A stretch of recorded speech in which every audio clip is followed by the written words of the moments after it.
En mai 1940, Hitler lance ses troupes contre la France. En 6 semaines, celle-ci est vaincue et la moitié nord du territoire passe sous occupation nazie. La résistance se développe à partir de 1943 en Haute-Savoie et à Fillières, avec l'installation de républicains espagnols et du corps Franc-Simon et l'arrivée de nombreux jeunes qui fuient le service du travail obligatoire. Durant l'hiver 44, nombre d'entre eux montent au plateau des Glières, où sous la direction ferme et bienveillante du lieutenant Tom Morel, ils attendent un grand parachutage d'armes. La milice s'installe à Torrent et exerce une féroce répression. Accrochages et rafles se multiplient. 13 jeunes du village partent en déportation. Ce film donne la parole aux derniers témoins de cette époque, alors enfants et adolescents, et habitants des 5 villages de Fillières, Aviernoz, Évire, Les Olières, Saint-Martin-Bellevue, Torrent-Glières. À partir des récits recueillis, les enfants de nos 6 écoles ont réalisé les animations, les décors et créé les sons. Conçu à l'occasion du 80e anniversaire des combats des Glières, le film a pour objectif de faire vivre cette mémoire auprès des jeunes générations. Amis, entends-tu le vent noir des corbeaux sur nos plaines? Moi, je peux dire que j'ai vu que quelques Allemands, donc à partir de 1944, parce qu'à Torrent, c'était surtout la milice française et aussi ce qu'on appelait les GMR. Les GMR, c'était la garde mobile de réserve. C'était des gens qui étaient donc mis pour le gouvernement, et qui étaient des Français, bien sûr, mais qui venaient pour lutter contre les maquisards. Et donc, c'est ce qui a fait le plus de mal, nous, dans le secteur là-bas, c'est la milice et les GMR. Parce que tous les gens qui ont été emmenés en déportation, ils sont venus les chercher, c'était la milice. Ils avaient des voitures déjà à l'époque. Je me souviens, quand ils sont venus chercher mon papa, ils avaient 2 tractions, des GMR et tout ça. Eh bien, ils voulaient à tout prix anéantir les maquisards qui étaient contre le gouvernement. Alors bien sûr, malheureusement, qu'il y a eu qui se sont entretués. Oui, oui, c'était les miliciens qui étaient vraiment... Les Allemands, ils ont descendu, ils avaient dit s'ils avaient un décès, ils brûlaient le village en descendant. Alors les maquis sont restés tranquilles, le maquis a laissé faire. Alors on a institué une loi, le STO, le service du travail obligatoire. Donc il fallait faire un choix, on a pris les jeunes qui étaient nés en 1920, en 1921, 1922. Et ces jeunes, ils n'ont pas voulu accepter, et c'est pour ça qu'ils sont venus se retrancher dans nos montagnes. Ils ont refusé d'aller travailler en Allemagne. Et c'est comme ça que les maquis se sont créés. Quelques-uns donc étaient de Paris, il y en avait un qui était venu de Paris, il y en avait un qui venait de Marseille, les autres étaient venus de Saint-Étienne, il y en avait de Romans-sur-Isère. Il y avait des Polonais, il y avait même des Allemands qui avaient déserté l'armée allemande. Partout. Il y avait des Juifs, des Italiens. Ouais, pas beaucoup d'Italiens, puisqu'ils venaient de signer l'armistice. Et les Espagnols. Ouais. Oui, ben, les Espagnols, les beaucoup d'Espagnols. 56 Espagnols, dont faisait partie mon papa. Au plateau des Glières, ils étaient 480 à peu près, mais il y en avait beaucoup aussi qui étaient dans les environs. Ben, ils se cachaient un peu partout dans les granges. Ils changeaient tous les soirs des granges par là, pas se faire repérer. Ben oui, ils avaient peur quand même. Hein. Oui, on savait où ils allaient, oui. Alors on rencontrait des gens dans la rue, on ne savait pas qui c'était, surtout on ne leur parlait pas, on ne leur posait pas de questions, ils ne nous en posaient pas non plus. Parce que ne voulait absolument rien dire de ce qu'on faisait, ceux qui étaient maquisards ou qui faisaient partie des sections, pour donner un coup de main, personne ne disait rien. À la ferme de mon grand-père, où mon papa vivait, c'était un peu le reclus des maquisards. C'était là qu'ils se protégeaient et qui venaient se cacher. Alors c'était à la ferme là-bas qu'ils se cachaient. Et aussi, ils avaient des prisonniers allemands. Il faut savoir que les maquisards, au début, on ne savait pas bien, mais heureusement qu'ils ont été là, parce que sinon, on serait peut-être plus français. Hein. Amis, entends-tu le vent noir des corbeaux sur nos plaines? Au début, avant de monter à Glières, ils sont restés dans les fermes. Et après, ils sont montés à Glières et on les ravitaillait quand même. Ils étaient recherchés à l'époque. Alors, le plateau des Glières, moi j'ai toujours entendu dire que le plateau de Glières avait été choisi. Il était presque un peu plat, il était bordé de montagnes mais très loin. Mais surtout, ce qui favorisait le plateau des Glières, c'était tout simplement parce qu'il était limité d'un côté par le lac d'Annecy et de l'autre côté par le lac de Genève. Et comme à l'époque, nous, avec les restrictions, tout était éteint le soir, ça s'appelait le couvre-feu. Alors que la Suisse n'était pas dans les mêmes règles que les Français. Ça voulait dire que la Suisse était toujours allumée, illuminée. Ça voulait dire que les avions qui viendraient parachuter sur le plateau de Glières serait plus facilement retrouvé par les aviateurs qui venaient de Londres. Là-haut, il y avait l'infirmerie, le dépôt de munitions et le PC. C'est le quartier général où tout le monde, on donne les ordres, on se rassemble. C'est là que partaient les agents de liaison. Ils communiquaient entre eux, les résistants. Il y avait des éclaireurs skieurs, des skieurs qui allaient d'une compagnie à une autre. Le monsieur Paccard montait 2 fois par semaine en vélo depuis Annecy. Il venait donc chez mes grands-parents. Il changeait de code. Chaque fois, il amenait un code. Et les jeunes, quand ils voulaient monter aux Glières, il fallait passer. Ils avaient le code à donner. Et tous les matins, par contre, ils se déplaçaient tous pour aller lever les couleurs. Les couleurs, c'est pour aller monter le drapeau sur le mât, drapeau bleu, blanc, rouge sur le mât, tous les matins. Et tous les soirs, ils retournaient au plateau, au sommet du plateau, là où il y a le monument, et ils redescendaient le drapeau. Et ils le cachaient, le rentraient, et puis le lendemain, ils recommençaient tous les jours. Ça faisait un peu partie du service militaire. Hein. Les maquisards qui étaient au plateau n'avaient pas le droit de descendre, donc il fallait d'autres personnes pour les ravitaillements, d'autres personnes qui montaient à la limite du plateau. Mais sinon, là-haut, il y avait un docteur. Il est descendu chercher des médicaments à Saint-Jean-de-Sixte. Il a été arrêté et Tom Morel a dit qu'il faut qu'on le récupère. Et il y a une compagnie qui est partie le soir pour négocier à Saint-Jean-de-Sixte et on a promis à Tom qu'on allait le libérer.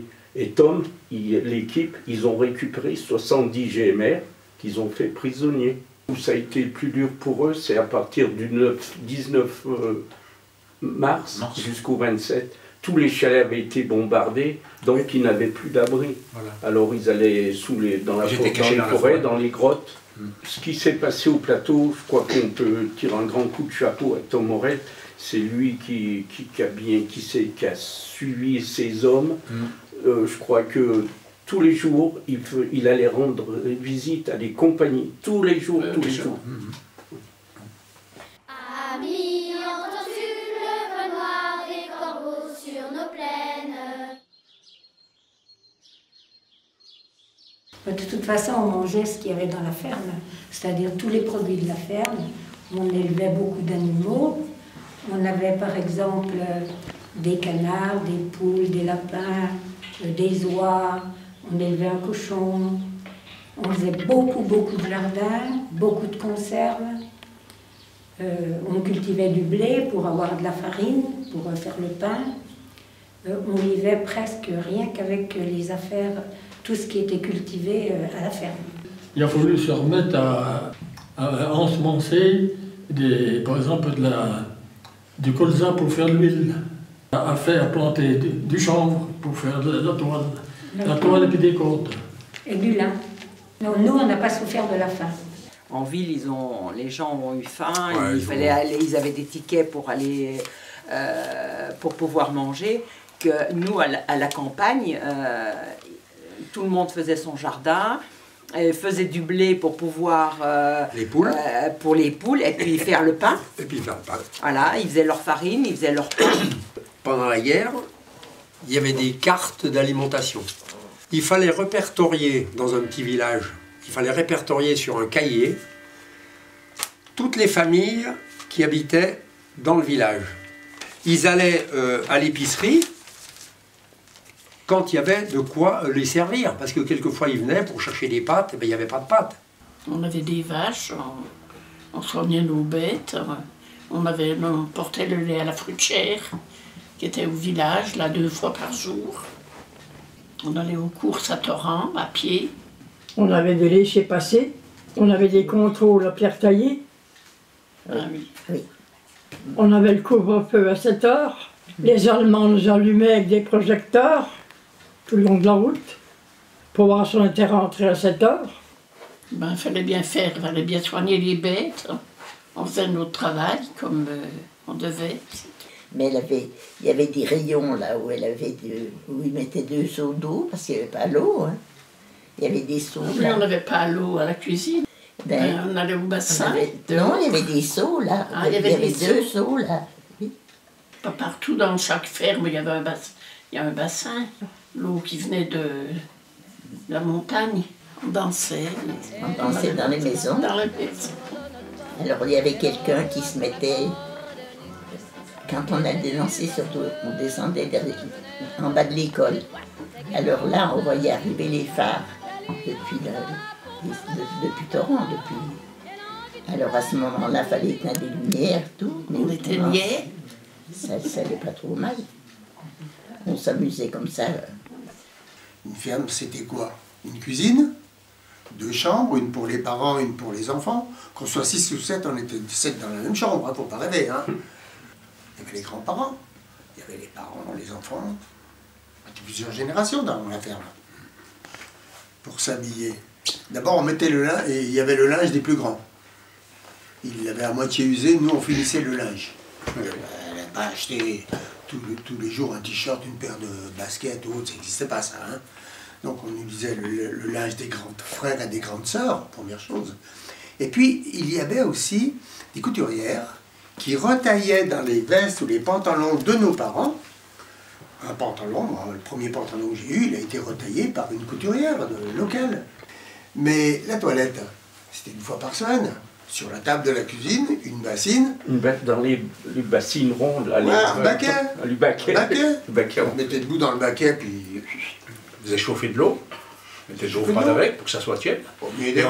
On était 2 frères ou 2 sœurs, on se lavait les uns derrière les autres. Il y avait pas de, on jetait pas l'eau pour reprendre de l'eau propre pour le deuxième, hein. C'était défendu ça. On allait à pied, 2 kilomètres, à pied, dans la neige, l'hiver, et 4 fois par jour, 4 fois le trajet. Donc tous les matins, on avait ça avant de rentrer en classe. On montait le drapeau, puis il fallait rester là, et puis chanter, donc la chanson pour le maréchal. Ah oui, puis quelquefois on prenait la luge, et on descendait la côte en luge. On avait l'école à côté, on était déjà des bonnes élèves, je suppose. Je ne vais pas me donner de compliments, mais enfin, c'était pas mal. On a des bons souvenirs de l'école. On aimait bien l'institutrice. Oui. Pourtant, elle était sévère, mais on l'aimait bien. Moi, de là où j'habitais pour aller à l'école, ça faisait un petit kilomètre 400 à peu près. Eh bien, ma maman me donnait toujours ma gamelle pour midi. Alors, vers 11 h, on mettait la gamelle sur le fourneau au milieu de la classe pour qu'elle soit chaude pour midi. Alors, on nous mettait quoi? De la soupe. Et puis, un petit morceau de tome, un morceau de pain. Et puis on avait toujours un pot de confiture, puis on se mangeait un petit peu de confiture, et voilà, le repas était tout fait. Voilà. Nous, c'était tous les jours, on avait tous les jours, entre 11 h et midi, on avait l'heure de catéchisme. Voilà. Avec la bonne de cure, donc les petits étaient avec la bonne de cure, et les plus grands étaient avec le curé. Curé Gerfaux. Et j'aime autant vous dire que notre bonne de cure, elle était sévère. Et après, on rentrait quand même à pied. Les 10-20 cm de neige, on rentrait à pied, il n'y avait pas de car, bien entendu. Les autres étaient partis, on était seuls. Et moi, je venais de Villaret, il y avait 5 km, on faisait comme les autres. Puis voilà, et puis nous, à l'époque, quand l'hiver, il y avait de la neige, on avait fait faire par le menuisier du coin, et puis faire des skis. Alors on faisait un petit peu de ski, on faisait de la luge, on faisait toutes ces choses-là. C'était notre vie quotidienne. Mais il est vrai que les mamans ont un travail d'enfer. S'il y avait des bêtes à l'écurie, c'est elles qui soignaient, c'est elles qui s'occupaient des poules, des lapins, qui faisaient vivre la maison. Mais faire à manger sur le coin du fourneau parce qu'il n'y avait pas de gaz, il n'y avait pas d'électricité encore. Il n'y avait pas d'eau. Il fallait aller au puits. Mais c'est vrai qu'elle faisait les travaux d'hommes. Elle faisait les travaux d'hommes, c'est-à-dire qu'elles avaient toujours eu l'habitude d'être confrontées à, bon, avec les bêtes, l'écurie, traire, tout ça. C'était ça, quoi. C'était un peu leur vie, quoi. Elle faisait tout et en plus, elle s'occupait des enfants. Et c'était, voilà, quoi. Ma maman, elle a caché des gens dans le grenier. Ils sont allés avec une fourche en ferraille, enfin au fumier, là. On a eu de la chance. Pour sonder, bien sûr, pour sonder le foin. Sonder, quelle horreur. Puis ma soeur, elle a 1 an et demi de plus que moi, elle est de 41. Ils l'ont emmenée loin. Ma mère, elle a dit, va là-bas, va chercher ça et ça, parce qu'elle mouchardait tout. Elle mouchardait. Ah. Alors elle aurait dit, il y a quelqu'un dans le grenier ou machin. Ma maman, elle aurait pu se faire brûler sa maison. Ah ben oui, ça c'était... Alors ça, c'est sûr. Hein. Ils étaient méchants. Hein. C'était violent. Hein. Ben, ils étaient passibles de mort, oui, bien sûr. On leur disait. Les gens qui aidaient les maquisards, qui aidaient toutes ces choses-là. Ouais. Et la sœur de mon papa, donc elle donnait le courrier, elle était comment on y appelle? Oui, la Foncine. La Foncine. La Foncine. Elle était factrice, elle cachait des lettres à certains endroits dans les rochers pour les maquisards. Ouais, ouais. Ma maman allait jusqu'à Chindrieux, c'était après Aix-les-Bains, en vélo. Elles étaient 4 femmes, elles partaient le matin à 6 h, elles allaient chercher de la morue pour pouvoir faire survivre les gens d'Annecy, parce qu'on habitait Annecy en ce temps-là. Et donc elles allaient chercher 25 à 30 kilos de morue chacune, donc plus de 100 kilos, qu'elles revenaient en vélo. Elles faisaient 60 km, 30 km pour aller et 30 km pour revenir. Qu'il fasse chaud, qu'il fasse beau, qu'il pleuve, qu'il y ait de la neige. Elles allaient tous les mercredis chercher de la morue à Chindrieux. Tu sais, quand mon père est parti à la guerre, ma maman, elle s'est retrouvée quand même toute seule après, avec 2 enfants et puis la ferme. Ben, c'était pas rien. Et heureusement, enfin là, ils avaient un grand-oncle qui n'était pas marié et tout ça, donc il y avait quand même une possibilité d'être aidés. Mais les femmes, quand leur mari était parti à la guerre, ben, c'est qu'elles étaient bien beaucoup plus sollicitées. Parce qu'il fallait qu'elles fassent le travail de leur mari. Hein. Moi, j'ai le souvenir d'un jour qui sont venus et qui ont dit « On a ordre de réquisitionner une de vos bêtes pour la nourriture de l'armée. » J'ai vu partir la vache, et la vache qui était prête à faire le veau, qui allait donner du lait, qui avait déjà 3 mois, qui ne faisait plus de lait. Et moi, je revois ma maman pleurer en voyant partir sa vache. Alors ça tombait comme ça, sur les uns, sur les autres, et puis on ne savait pas pourquoi. Hein. Maman, elle me disait, quand elle allait des fois faire des courses à Annecy, alors elle disait, bon, donc on marchait, on partait pour faire nos courses, elle me disait, le bruit des bottes allemandes derrière moi, ça, c'est un souvenir qui lui est resté. Ils en tremblaient, hein. Rien que de les sentir derrière eux, de les... Ouais. Ben, parce que bon, quand ils allaient à Annecy, plus que par ici, et voilà, c'était quand même la peur. Ils entendaient les avions, quand les avions étaient, ben, ils allaient se cacher dans les caves, parce qu'ils avaient peur. Hein. Parce que bon, un obus, c'était vite fait que ça tombe sur la maison ou pas loin, donc... elle dit quand on entendait commencer à ronfler les avions, ben, on allait vite se cacher. Hein. Amis, entends-tu le vent noir des corbeaux sur nos plaines? Mais là-haut, ils en ont bavé. Hein. Oui, bien sûr. C'était des gens du village qui leur portaient à manger. La route n'existait pas. Non. C'était tous des chemins. Mais ce n'étaient pas les maquisards qui étaient aux glières, hein, qui descendaient chercher la nourriture. Ils n'avaient pas le droit de quitter le plateau des glières. C'était des gens qui étaient ici. Des gens qui habitaient travaillaient pour le maquis. Moi, je sais que ma grand-mère, ils avaient une ferme, ils faisaient du beurre, elle faisait fondre le beurre, et le beurre, une fois qu'il était fondu, il se conservait. Ouais. Et il y en a qui venaient chercher, ils montaient à Glières. Ouais. Il y avait 460 personnes là-haut, il fallait de la nourriture. Les kilos de pommes de terre, il en fallait. On leur montait du pain, on leur montait à manger en cachette la nuit. Et ceux qui n'étaient pas au plateau, il y en avait en bas, dans les vallées, ils étaient cachés dans les fermes, dans... Ouais. La population a joué la campagne a aidé beaucoup. La campagne, ils avaient des lapins, des poules, tu vois, des œufs. Alors, tous les jours, quelqu'un leur portait à manger là-haut. Il y a très très peu de routes. Hein. On était peut-être avec des chevaux. Ouais. Oui, avec les chevaux, oui. Ils montaient avec les chevaux, les mulets, les ânes. Parce qu'ils trouvaient ce qui pouvait leur monter du matériel en haut, ils s'en servaient, quoi. Les mulets, surtout, ont été très importants au niveau de l'approvisionnement du plateau. Même par ici, au château de Montou, puisque mes parents ont habité la ferme du château de Montou, et bien sous le tas de fumier, c'était une réserve d'essence.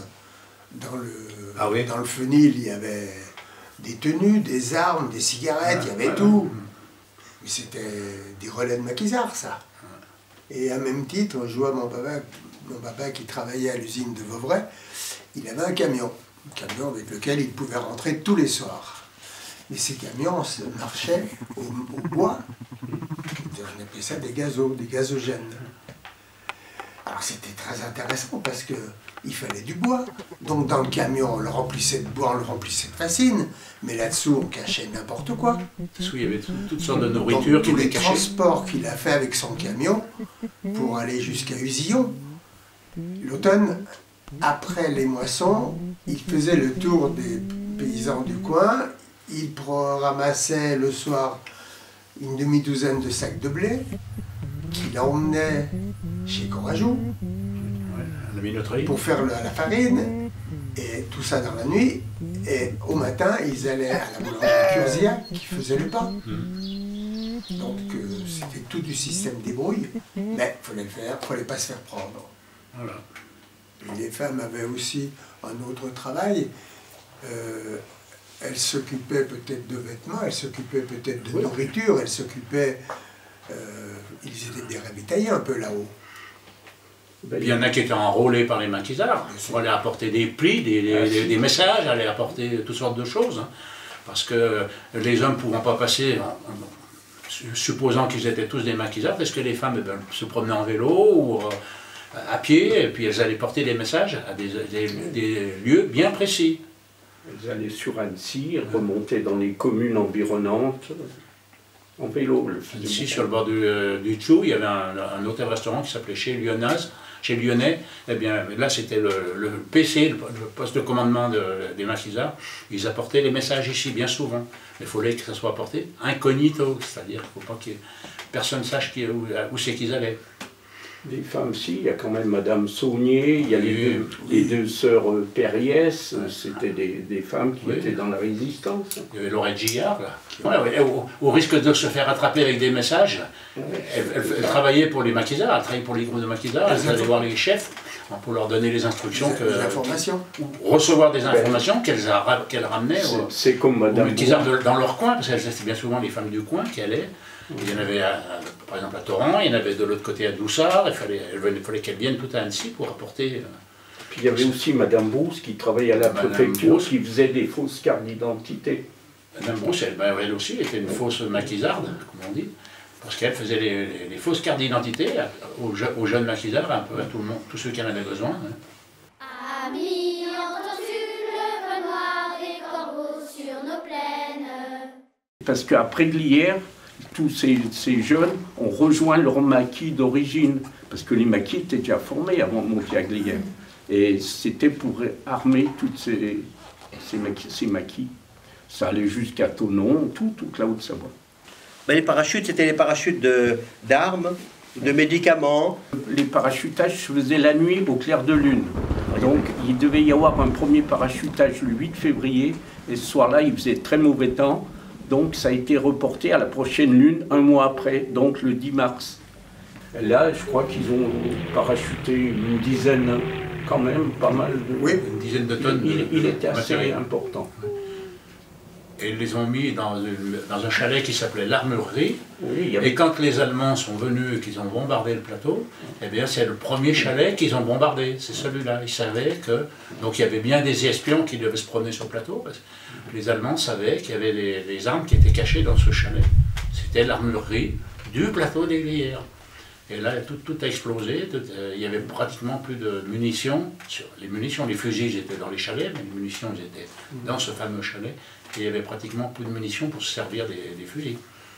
Quand là, il y a eu ce parachutage au Glières, mon frère et moi, on avait entendu les avions. Et il y avait des ruches qui étaient couvertes avec un toit en ardoise. Alors on avait pris un petit morceau de pierre par terre et on faisait des barres sur le toit chaque fois qu'on voyait tomber quelque chose. Bon. Et je me souviens, je ne pourrais pas dire combien il y avait de barres, je ne me souviens pas, hein. Mais en tout cas, on regardait ça et il y avait différentes couleurs. On trouvait ça joli. Alors, comme quoi, quand on est enfant, de trouver joli quand on balance des armes, c'est... Mais enfin, nous, c'est la première chose qu'on a eue, c'était de penser que c'était beau de voir ça tomber du ciel. C'était magnifique. C'était... Il me semble entendre encore les avions qui étaient escortés par des chasseurs. Et c'était... Ils n'étaient pas très hauts, hein. Mais c'était extraordinaire. Il y a des conteneurs qui arrivaient à peu près, mais il y en a beaucoup qui étaient cassés, qui étaient détériorés. Oui. Détériorés, alors pour récupérer les armes ou des fois à manger. Parce que dans un des conteneurs, là, quand papa a fait récupérer les conteneurs, à l'Anglette, on a trouvé un kilo de sucre de 1942, je crois, un truc comme ça, ou 43, qui était resté dans le conteneur. Oui, et pour le sortir de 2 mètres de neige, hein. Oui. Parce que c'était 2 mètres de neige. Ça tombait dans la neige, hein, et puis alors il fallait les retrouver. Ils pesaient entre 160 et 200 kilos une fois plein. Mais il fallait les ressortir de 2 mètres de neige. Ils se mettaient à 4 ou 5 maquisards pour les sortir. Ils les ouvraient, les déchargeaient. Et puis après, il fallait qu'ils planquent les conteneurs pour pas que les Allemands les trouvent. Il fallait tout cacher après. Le dernier parachutage du 1er août, il y avait plus de 80 tonnes d'armement qui ont été parachutés, au mois d'août. Hein. Donc il n'y avait plus de neige, il y a 3000 personnes qui sont montées sur le plateau, ils sont montés avec des chevaux, ils ont tout rassemblé, et ces armements ont été distribués à tous les maquis de Haute-Savoie. C'est ce qui a permis la libération du département. Quand ils sont partis, ils ont brûlé tous les chalets pour éviter que quelqu'un se mette à l'abri à l'intérieur. Et le chalet du Parmelan n'a pas été brûlé parce que sur le chalet du Parmelan, c'était écrit que Camille Dunant, c'était le fondateur du CAF, et à cette époque, le commandant de l'armée allemande faisait partie du CAF. C'est pour ça que le chalet du Parmelan n'a jamais été brûlé par les Allemands. Le CAF, c'est le club alpin français. Ils retournaient dans leur maquis d'origine et malheureusement la plus grande partie de ceux qui sont enterrés à Morette sont morts, ont été tués en descendant du plateau. Sur le plateau, il y en a la plupart. Oui, il y en a pas, je crois qu'il y en a 2 sur le plateau. 2 sur le plateau, sinon... Pas beaucoup, mais ils ont eu l'ordre de décrocher de leur descente parce qu'ils savaient que les Allemands allaient attaquer et qu'ils étaient plus de 5000 et puis eux ils étaient que 400, donc ils ont dit il faut redescendre, il faut essayer par vos propres moyens d'éviter les barrages parce que les Allemands sont en bas, ils vous attendent. Et ils en ont attrapé quand même 140, hein. Ils en ont tué 140, qui descendaient sur les 400. Eh bien, normalement, c'est un oiseau blessé, c'est-à-dire qu'il a une aile en l'air, et puis l'autre, elle est coupée, ça veut dire que la guerre n'est pas finie. C'est ce qui se dit, hein. Après, il y a beaucoup d'autres... il y en a beaucoup d'autres. L'oiseau qui se pose, bon, ouais. Ça représente un peu le V de la victoire. L'aile qui est plus longue, c'est la liberté. L'autre, c'est un moitié de défaite. Et ouais, puis le rond, c'est pas un reblochon, hein, c'est le soleil, c'est l'espérance. Merci à vous. Merci. C'est bien que les petits jeunes, c'est vous qui allez faire la relève. En grandissant, il faudra transmettre la mémoire de tout ça. Parce qu'on espère que dans 10-20 ans, on n'aura pas d'oubli.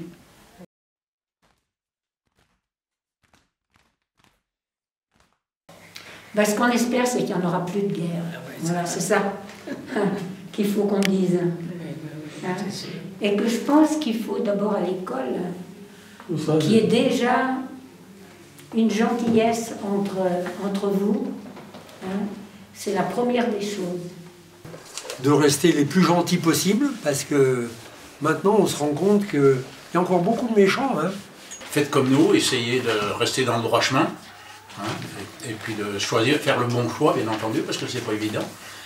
On est dans un pays dit de liberté, je dis dit, mais ça, faut faire très attention de ne pas le perdre, pouvoir agir, pouvoir aller et venir. Restez des enfants, vous êtes nature au moins.